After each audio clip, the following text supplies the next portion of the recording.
On almost every main street in America, you can hear the sound of the city bus as it carries passengers all over town. For many people, the bus is the chief means of traveling about the city. You can see from the sign on the front of this bus that it is an express bus. It makes only a few stops along its route. Express buses generally run during rush hours when people are hurrying to or from work. Buses that make every stop along a route are called locals. The woman who is about to get on the bus seems to be taking out some money. Can you see the woman inside the bus? She is putting money into the fare box. If she has to transfer to another bus or to some other form of transportation, she will ask the driver for a transfer slip. Sometimes the transfer costs more money. The bus seems crowded with passengers, and some of the people waiting in line may have to stand during their bus ride. The driver of a motor bus sits right up at the front, where he has a clear view of people and vehicles on the street in front of him. The motor is in the rear, so the driver doesn't have to look over a hood covering the engine. Some early buses used gasoline engines, but many modern buses have diesel engines. The city bus is sometimes slower than the subway or the elevated train because it makes more stops and because of the traffic. But since it does not run on tracks, it can run on almost any street in the city. Bus routes can be changed or new routes added to make travel easier for people in the city. The first buses had the body of a bus mounted on the frame of a truck. Buses ran mostly in cities and towns because country roads were poor. One early bus line began when an automobile dealer added extra seats to a car and started carrying passengers between two cities in Minnesota. Soon, men were building bigger buses to carry more people. The engine was moved to the back of the bus. Buses began to carry passengers across the continent, competing with the railroads. Most buses that run between cities now have air conditioning, comfortable seats, and washrooms. Their floors are higher than in city buses to provide space for luggage underneath. The first regular bus service in the United States used buses with two floors, one above the other. They were called double-deck buses. They could carry twice as many passengers. They never became very popular in American cities, but double-decked city buses are widely used in Europe.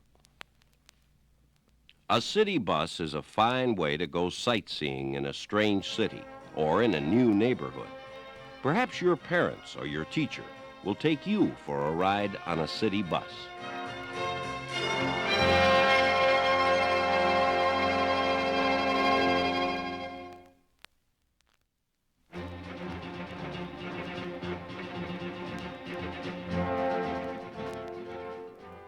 On the ground, this jet airliner looks like an awkward, oversized bird. But when it soars through the air, it looks beautiful and graceful. When you watch an airliner fly overhead, you may hear the sound of its jet engines, but the passengers sitting in the cabin of the plane hear very little noise as they fly to their destinations. They may read a magazine, watch a movie, or just lean back in their comfortable seats and sleep. They may look out at the clouds or down at the earth far below. The airliner in this picture has just landed. The passengers are climbing down a movable stairway which can be rolled from one plane to another. At the same time, airline workers unload the baggage, and skilled mechanics check the plane to make sure that the airplane is in good working order. At the left in the picture, a truck body is being lifted to the open door of the plane. It contains the meals that the passengers will eat on the next flight. The airliner in the picture is a Boeing 727. It can take off very quickly, and it uses shorter runways than those needed by larger jets. The ability to take off and land on short runways makes this jet airliner useful for flights between cities that have smaller airports. Soon the fuel tanks of the plane will be refilled. The captain, the co-pilot, and the flight engineer will check out the radios, the jet engines, and the controls that guide the airplane. Emergency exit lights. Armed, light off. Start switches. Off. Alternate flap switches. Off. Flight recorder. Set. No smoking. On. Day and night, many airplanes like the jet in the picture take off and land at airports all over the country. People who operate airlines and airports are always searching for better and safer ways of guiding this air traffic. They're also looking for ways to get people to and from the airports more quickly. Many cities are designing new ways to speed traffic between airports and downtown areas. The Wright brothers made the world's first motored flight in 1903. Their plane was made of cloth and wood and was powered by a small gasoline engine. It flew at a speed of about 30 miles an hour. Jets like the one in the picture can travel more than 600 miles an hour. They can cross the United States in about 6 hours. Soon, men will build airplanes that can fly up to 1,800 miles an hour, or from Los Angeles to New York City in less than 2 hours. These new planes will be called supersonic jets because they will travel faster than sound.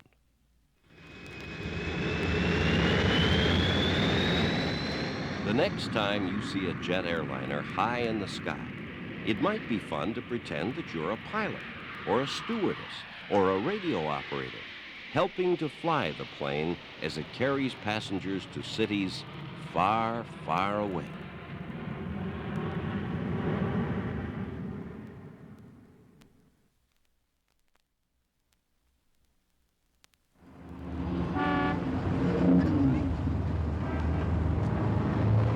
Taxi! Taxi! Over here! In every big city, you can see people riding taxicabs.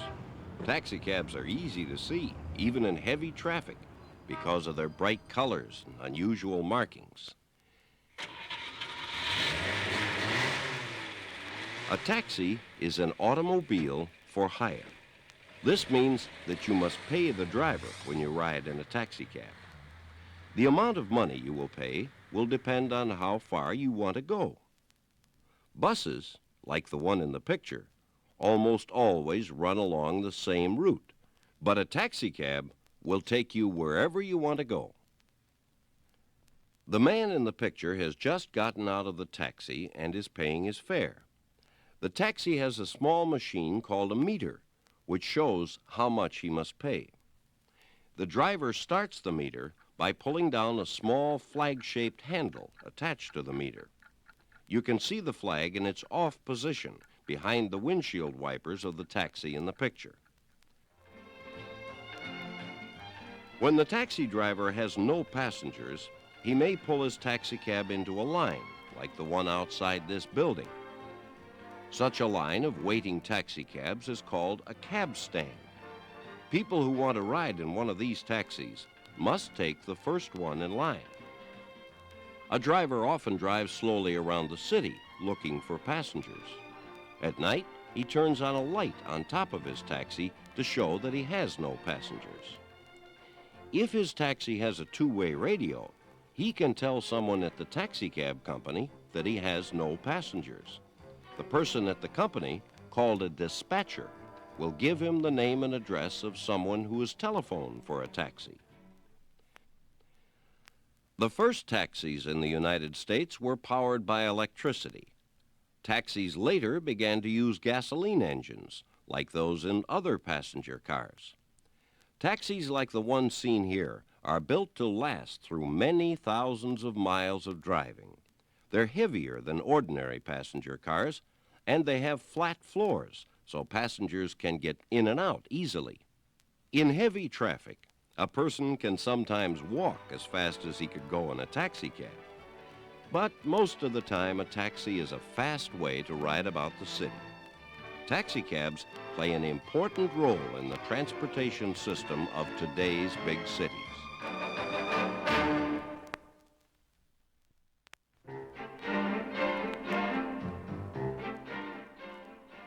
The subway train in this picture is pulling into a station underneath the central business district of Chicago.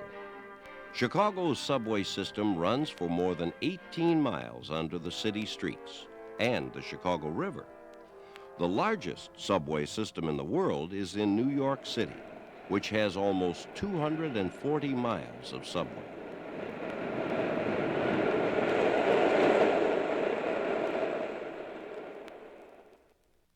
Workmen use two methods to dig a subway. The first method is to dig up a street. For instance, build the subway and then fill in the earth and patch the pavement over the roof of the subway. This is called the open cut method. The walls and ceiling of a subway built this way are square, like a box. Another way to build a subway is to dig a tunnel underground, leaving the street undisturbed. This is called the tube method of building. The walls of a subway built by the tube method are curved, like a circle.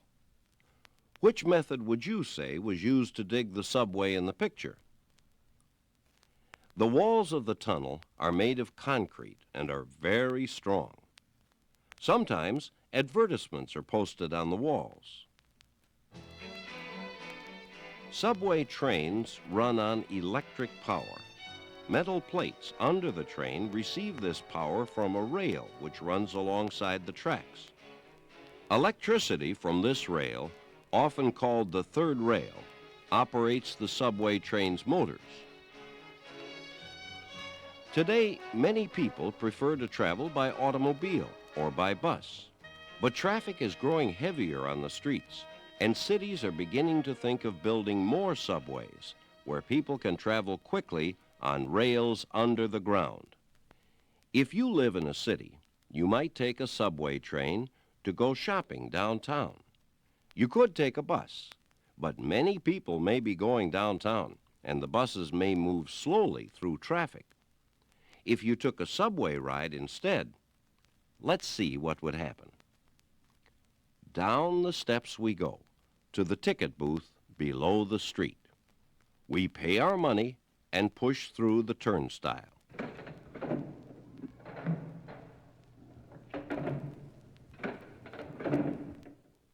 Now more steps, down to the level where the trains run. Here comes a train.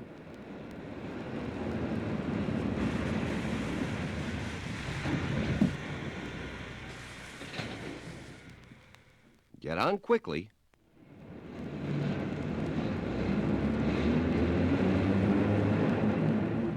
There's not much to look at while we ride, just the other passengers.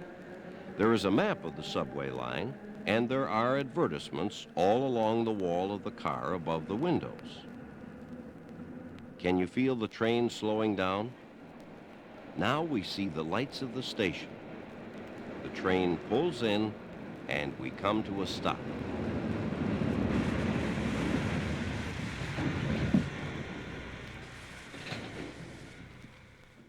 The sign says Randolph, Washington. Sometimes the conductor calls the name of the station. Randolph, Washington. That's our station. We're here. Let's take the escalator. It's going up now. Later in the day, when most people are going into the subway on their way home, it will be moving down.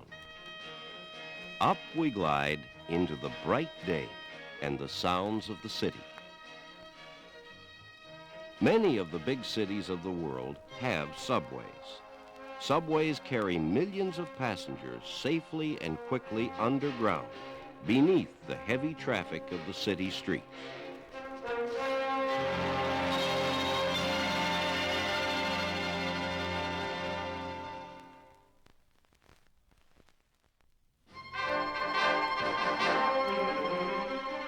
In the downtown section of Chicago, the elevated train in our picture clatters around a sharp curve. The elevated train is called a rapid transit train because it can travel quickly across the city. The elevated train, or L, rides high above the street on tracks supported by steel columns. Sometimes it passes so close to office buildings that riders can look inside and see people at work. A stairway leads up from the sidewalk to the ticket station and boarding platform. Down in the street, a bus crawls around a street corner, and cars and taxis move slowly through the streets, stopping at traffic lights. But L passengers are not held back by traffic. They need not search for a parking place, as suggested by the big red sign. They can sit back in their seats and read a newspaper, or watch the city outside the window. Elevated trains are run by electricity, which they receive from a special electric rail called a third rail running along one side of the tracks. Each car has a motor and a main control. The engineer controls all the cars through a master control in his cab at the front end of the train. Sometimes a train that begins its run on an elevated track continues it in a subway or at ground level. When the first elevated railway was being built in New York City, the trains were pulled by steam locomotives. People said that sparks from these locomotives would start fires, or that people would be burned by hot ashes, or that it would frighten horses in the streets. Some of the first locomotives had box-like bodies built over them so they would not frighten horses. Chicago had the first electric elevated train and the first control system where the engineer controlled all the cars. This system, called a multiple control system, was adopted by other elevated train lines as well as by subways and electrified railroads running between cities. Elevated trains never became popular in other parts of the world, but for many years they were the chief means of traveling about many cities in the United States. Many Americans preferred elevated train travel to riding underground in subways. But today, traffic in the streets has become so heavy that some big American cities need both subways and elevated trains to move people from place to place. Perhaps you can go for a ride on an elevated train someday with your parents or your teacher. If there is no L in your city, maybe you will visit Chicago, New York, or some other city where the elevated train does an important job in moving people quickly about the city.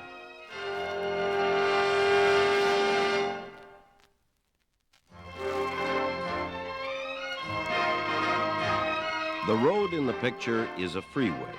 Many people call it an expressway. Cars and trucks travel to and from the city on it. Some freeways run for long distances between cities. You can see in the picture that all the cars and trucks move in the same direction. Traffic in the opposite lanes on the other side of the freeway moves in the opposite direction. This is called one-way traffic. Traffic on freeways is always one-way traffic. Riding along this freeway, you can even travel under a building, the big white building in the picture. When entering or leaving the freeway, drivers follow the red lane at the right of the picture. Freeway traffic usually moves smoothly because drivers do not have to worry about stoplights or cars moving in other directions. Cars and trucks sometimes go very fast on the freeway. The white lines help drivers stay in their proper lane. In the picture, a traffic helicopter flies overhead. A man in the helicopter broadcasts a report about the traffic on the city's freeways. You can hear him on the radio. This is Officer Tom reporting. Traffic is moving normally on the expressway. There's a stalled truck in the northbound inside lane near Armitage. Try to keep to the outside lanes. After the stalled truck, traffic moves along pretty well. At the intersection of The electric train you see in the picture carries many passengers to and from the downtown part of the city. If you get off the train at this station, you would walk up the ramp, spelled R-A-M-P, ramp, you see at the left of the picture. This ramp would lead you up to the street. Automobiles need good roads. Long ago, a man named McAdam invented a way of paving roads with layers of broken stones. His roads were useful for horse-drawn coaches and wagons, but not for auto traffic. One city tried paving roads with rubber. Another city tried steel. Someone in Maryland built a road out of oyster shells. Nowadays, freeways are generally built of concrete. The street lights you see in the picture shine down on the road and not into the eyes of the drivers. This helps make night driving safer. Speed limits keep cars from going too fast or too slow for safety. But drivers themselves must drive carefully. When you are older, you will probably drive a car on the freeway. Please learn to drive well and safely, not only for yourself, but for all the other drivers and for the people who may be riding in your car.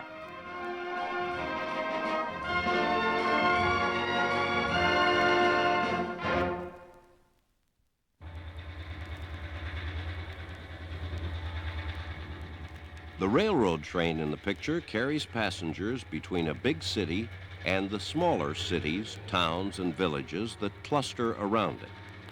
These smaller communities are called suburbs, spelled S-U-B-U-R-B-S, suburbs. Trains like this one serve most big cities and their suburbs. They are called commuter trains. To commute means to travel back and forth between two places.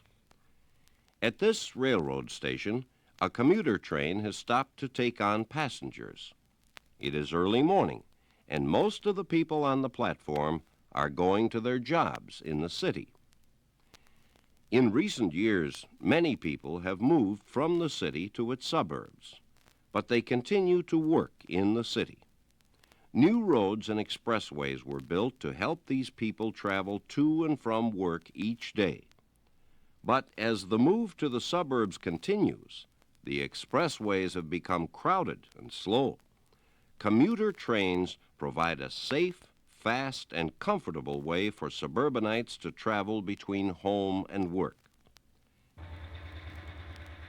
You can see the engineer peering out of the window of his cab on the upper deck. But perhaps you are wondering where the locomotive is. This train is powered by a diesel locomotive, which sometimes pushes and sometimes pulls the train. On this run, the locomotive is at the back and pushes. When the train makes its return trip, the locomotive will be at the front, pulling, and the engineer will sit in the locomotive. The train in the picture has a streamlined body.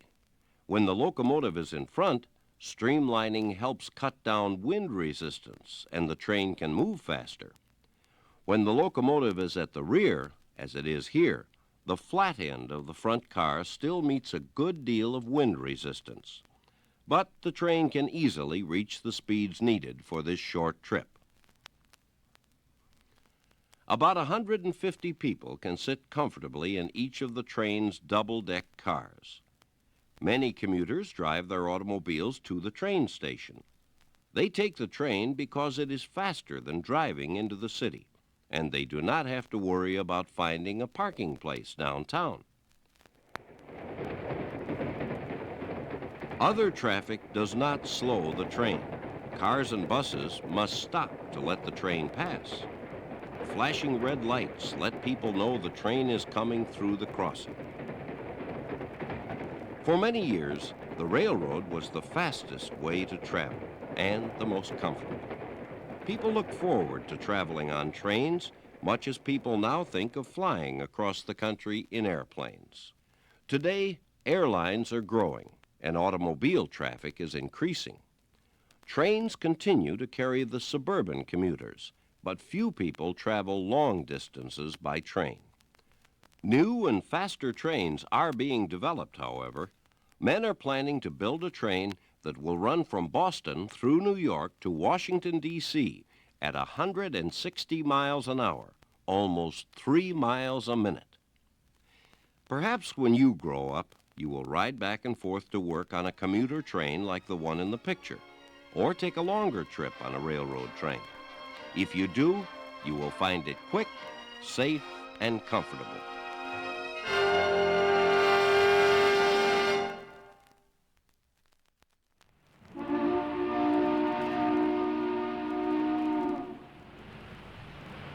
The ferry boats in the picture carry passengers and cars across the harbor of New York City, one of the world's busiest ports. The ferry boat near the right side of the picture is moving into the slip at the Manhattan Island Terminal. A slip is a dock where the ferry boat waits for passengers to get on and off. It is hard to tell which way the ferry boat on the left is going. Both ends of it are alike, so the ferry boat does not have to turn around for its return trip. Each end has a rudder beneath the boat and a pilot house on the upper deck. Ferry boats have been designed this way for more than 100 years. Many of them are still powered by steam engines, but others use diesel engines. You can take the half-hour ferry boat ride across the New York City harbor for a small fare. If you drive an automobile onto the ferry, you pay more. A gangplank leads you to the lower deck, where cars, trucks, and buses park. But if you prefer, you can climb a stairway to the upper deck. That is where the captain stands in the pilot house, guiding the boat and giving orders to his crew. Out in the bay, the ferry boat passes the Statue of Liberty. Sometimes you can see an ocean liner coming into the port and hear the boatmen send a greeting to each other.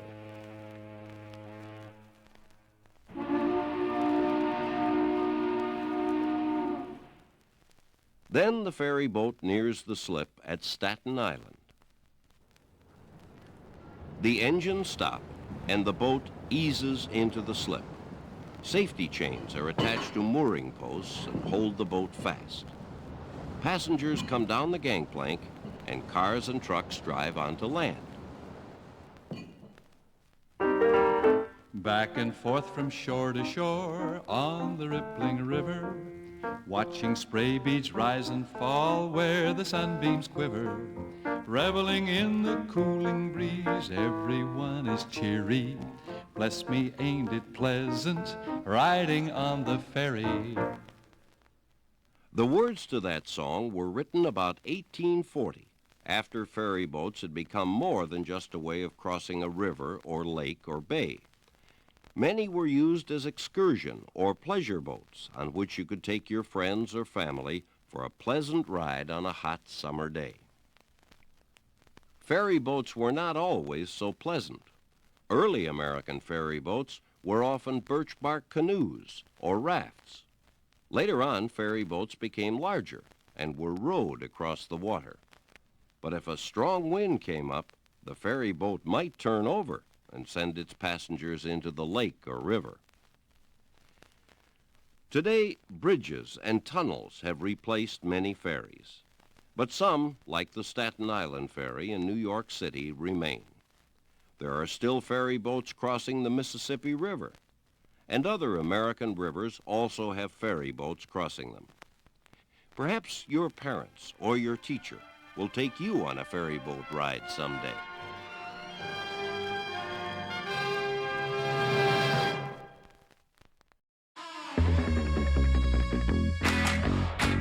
Two hip kicks.